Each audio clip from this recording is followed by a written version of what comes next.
Brian Conley is here. Lovely to see you this morning. It's lovely to be here. Thank you very much indeed. Are you an early morning person? No, I don't do mornings. No, I'm an entertainer and I get up very late, and mornings is a tough call for me, yeah. Brian, you've done reality television. Yes. You went in the jungle and stuff like that.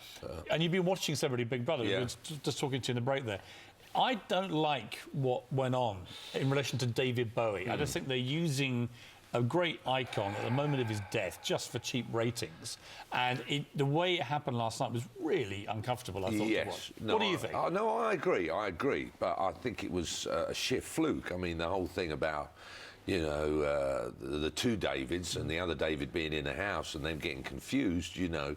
I mean, if I'm absolutely honest, I did see the funny side of that. One of the housemates thought that I know, Angie was David referring to David Guest Guest, had popped his clogs, you know, and then they all went rushing in, and of course, once they lifted up the camera, he was asleep, and the poor old Darren Day thought he was dead, you know. So you can see that, but I absolutely agree. I think something of that magnitude should not be shown. You know, we should be away from the cameras. Dangerous Brian's going to be there. Nick Frisby, Larry Lofa.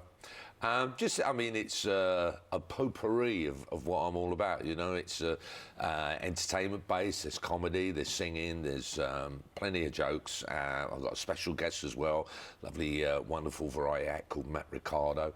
And I'm on all the way through the night, you know. I don't sort of come on in the second half and show my face, so no, I'm on right from the beginning. For anyone who's a comedian at heart, you know, you've always made people laugh.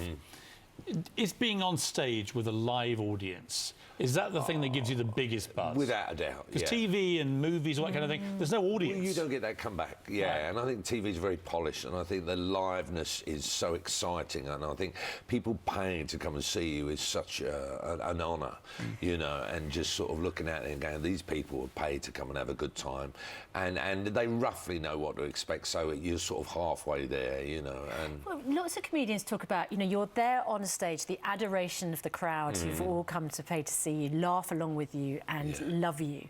How do you mitigate that moment when you go back to the hotel room and it's quiet? Well, it's experience, you know. I mean, you know, I ring the missus, ask how the kids are, and she says she had to go and do the school run, you know, and you're back into the world of reality. But I suppose it's something I do and something I've done all my life. I've never had a proper job, so for me, you know, getting out there and entertaining is what it's... You're an all-round entertainer. If you could put on a show where you have one comedian, one dancer, and one singer, who would you go for? What, dead or alive? I mean... Could be either. Oh, well, it'd have to be Tommy Cooper, it'd have to be Gene Kelly.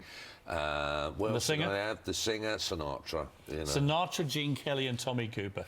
Do you think on the humour, so many new comedians are pretty rude, pretty vicious, pretty cruel in their humour? It's a bit of a shift from where it used to be. Are you comfortable with that? What do you think of that? I think whatever makes people laugh. I think funny's funny. I think, you know, I think there's not a lot of funny men out there. There's not a lot of funny people. I think they're clinically good, you know, and what they say is funny, but natural funny people, there's not many of them. Like Tommy Except Cooper. me. Great to see you. And thanks for making us laugh. Come and see the tour. Starts February.